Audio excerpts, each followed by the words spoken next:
ఈ ఒక్క వెబ్సైట్ ఆయన వెబ్సైట్ ఒకటి బ్లాక్ చేస్తే ఆయన మళ్ళీ ఇంకోటి మిర్రర్ చేస్తూ దాదాపు 65 మిర్రర్ వెబ్సైట్స్ని ఆయన రన్ చేసేవాడు. ఆయన ఒక మొత్తం ఆయనని ఇన్వెస్టిగేట్ చేసిన తర్వాత ఆయన దగ్గర ఉన్న హార్డ్ డిస్క్ అంతా రికవర్ చేసిన తర్వాత దాదాపు 21,000 సినిమాస్ ఆయన హార్డ్ డిస్క్లో పెట్టడం జరిగింది.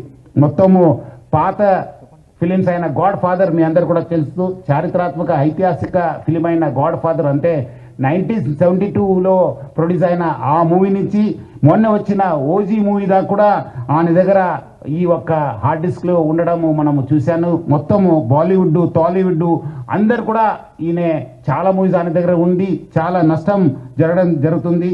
అదేవిధంగా ఆయన ఇప్పటిదాకా ఒక 20 crores సంపాదన చేశారని చెప్పి ఆయన వెల్లడించారు. మనం దాంట్లో 3 కోట్ల రూపాయలు మనము సీజ్ చేయడం జరిగింది. అది ఇంకా మనం ఆయన ఫైనాన్షియల్ డీటెయిల్స్, ఆయన మనీ లాండరింగ్ ప్లస్ ఏం చేశారు, ఎక్కడెక్కడ చేశారు, ఈ ర్యాకెట్లో మొత్తం ఏముందని తెలుసుకోవడానికి ఆయన పోలీస్ కస్టడీ కూడా మనం అడగడం జరిగింది. అది వచ్చిన తర్వాత కూడా ఇంకా మనము ఆయన దగ్గర ఉన్న విషయపైన మనం రాపట్టుకోవడానికి మా వంతు కృషి చేయడం జరుగుతుంది. మొత్తం ఈ కేసెస్ పైన కూడా, ఎందుకంటే ఇది ఇంటర్నేషనల్ లింక్స్ ఉంది, ఇంటర్నేషనల్ నుంచి అక్కడ వేరే దగ్గర నుంచి కూడా ఆయన ఆపరేట్ చేయడం జరుగుతుంది. సో ఆయన దగ్గర నుంచి కూడా మనము ఇన్ఫర్మేషన్ రాపట్టుకోవాలి. అందుకు మనము సిబిఐ మళ్ళీ ఎన్ఫోర్స్మెంట్ డైరెక్టర్ అధికారులను కూడా మనము అప్రమత్తం చేయడం జరుగుతుంది. అక్కడ కూడా మనం సేకరించిన ఇన్ఫర్మేషన్ కూడా వాళ్ళకి ఇచ్చేసి వాళ్ళు కూడా ఈ మొత్తం ఈ ఒక్క లింక్స్ ఏమున్నామని తెలుసుకోవడానికి కూడా మా వంతు కృషి చేయడం జరుగుతుంది. మొత్తం ఆయన దగ్గర ఇప్పుడున్న డాటా దాదాపు 50 లక్షల మంది సబ్స్క్రైబర్స్ డాటా ఆయన దగ్గర ఉంది.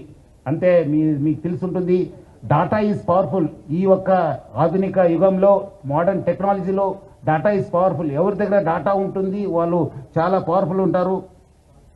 ఆ డాటా ఆయన కలెక్ట్ చేయడంతో ఆయన అన్ని కూడా సైబర్ క్రైమ్స్కి లేదంటే ఏదో ఒక క్రైమ్కి అది గురి అయ్యే అవకాశం ఎక్కువ ఉంది. ఎందుకంటే piracy it self is illegal.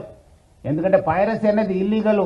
ఎవరు కూడా ఈ పైరసీ మూవీస్ ప్రమోట్ చేయడం కానీ చూడడం కానీ కూడా ఇల్లీగల్. సో చాలా మంది ఏదో రకరకాలు అనుకుంటారు, ఏదో మనం చూస్తున్నాను కాదని చెప్పి, బట్ లేదు, వెనక ఒక పెద్ద ర్యాకెట్ ఉందని చెప్పి ప్రజలందరూ కూడా అర్థం చేసుకోవాలి.